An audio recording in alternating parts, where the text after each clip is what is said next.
sobre o Corinthians, que vai se tornar o clube que mais arrecada dinheiro com direitos de transmissão no Brasil. Tudo sobre o chaveamento das quartas de final da Copa do Brasil, com direito a 2 clássicos. Bora falar também sobre o Corinthians em queda livre no Campeonato Brasileiro. Preciso te atualizar também informação exclusiva. A Adidas sondou o São Paulo depois de não chegar a um acordo com o Corinthians. As últimas do mercado, bastidores, finanças e muito mais. Fala aí pessoal, sou Jorge Nicola, bem-vindos a mais um vídeo do canal, sempre bom ter vocês por aqui sem perder tempo. Pedir para deixar like, se inscrever no canal e ativar as notificações. Hora de informação exclusiva, quero contar para vocês que a Adidas chegou a sondar o São Paulo nos últimos dias com a intenção de assumir o lugar da New Balance.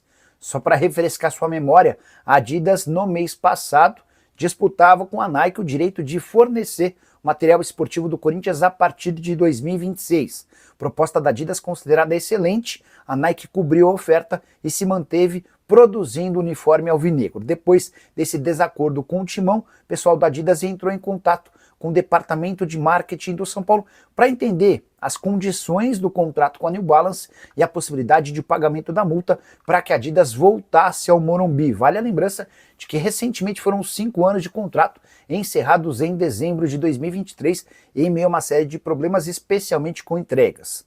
São Paulo nem quis abrir negociação com a Adidas, afirmando que está super contente com o contrato com a New Balance, que tem feito as entregas absolutamente de forma correta, com muita quantidade de produtos e uma variedade bem legal. São Paulo nunca faturou tanto com royalties quanto tem atualmente graças a esse acordo com a New Balance.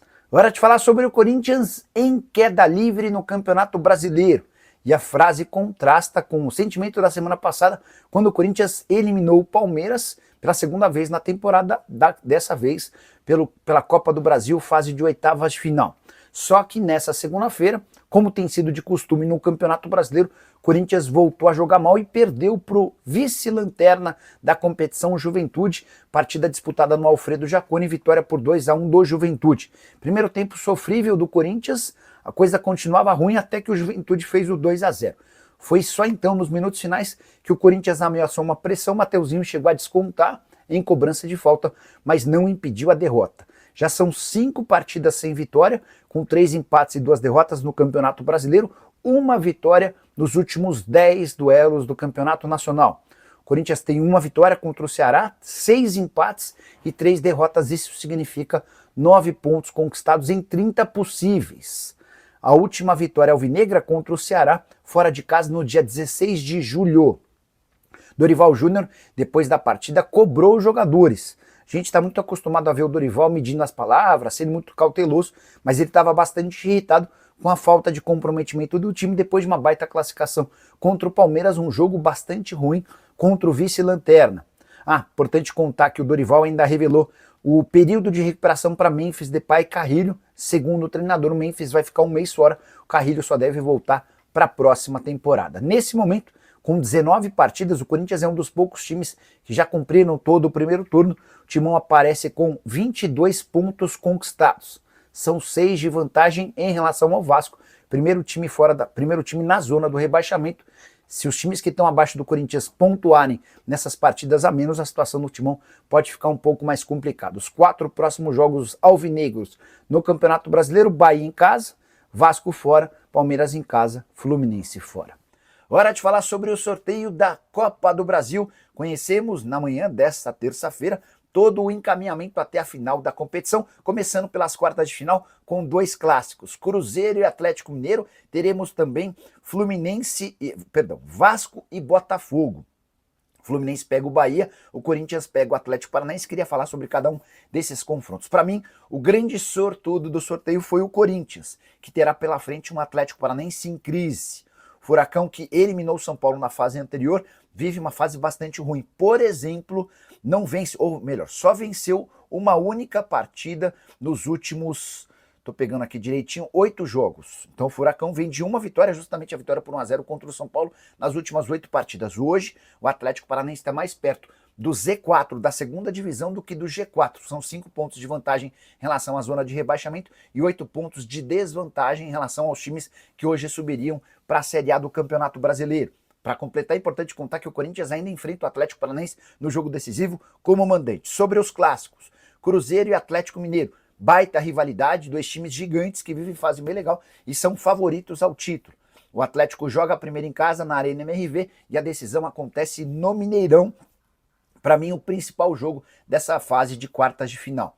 Para completar, contar que Fluminense e Bahia fazem um confronto super equilibrado. Não consigo prever favorito para essa decisão.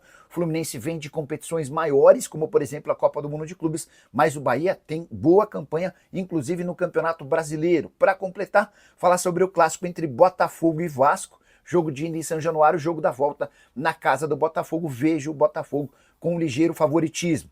Os próximos confrontos também estão definidos. O vencedor de Atlético Paranaense e Corinthians pega o vencedor de Cruzeiro e Atlético Mineiro. Do outro lado da chave, temos o Botafogo versus Vasco, enfrentando o vencedor do confronto entre Fluminense e Bahia.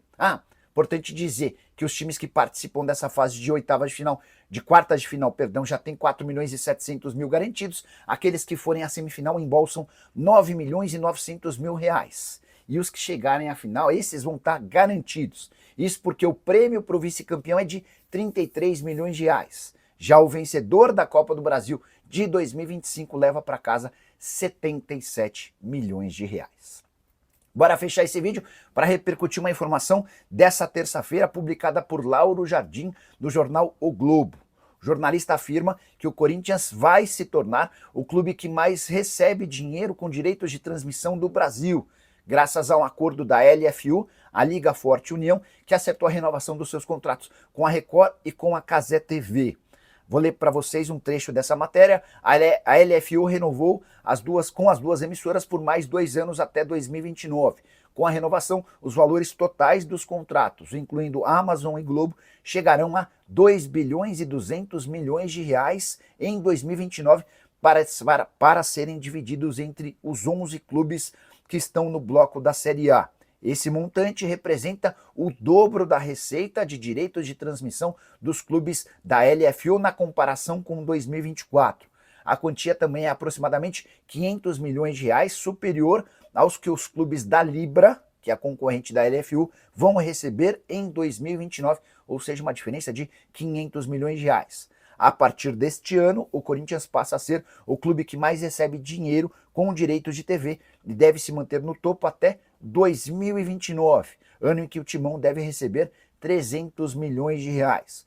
Os acordos com Record e Cazé TV eram de 3 anos e agora passam a ser de 5, a exemplo dos contratos com Amazon e Globo.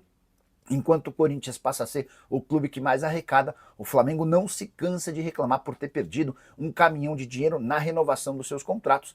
O presidente atual BAP reclama demais do seu antecessor Rodolfo Landim por conta da perda de cerca de 100 milhões de reais por ano. E você, o que pensa sobre tudo que eu contei? Não esquece de usar o espaço para comentário. Também deixa seu like, se inscreve no canal. A gente se encontra mais tarde. Tchau! Fala, minha família, beleza? Aqui está as notícias do Corinthians, informações atualizadas nessa edição de terça-feira, né? E você, para ficar atualizado sobre todas as informações, deixa aqui no comentário a sua opinião e pode ser como esqueça de deixar like, inscreva-se no canal, ativa também o sino das notificações para ficar por dentro de todas as atualizações do Coringão, combinado? A gente vai ficando por aqui, né, rapaziada, naquele pique. Um grande abraço, até o próximo vídeo. Vamos.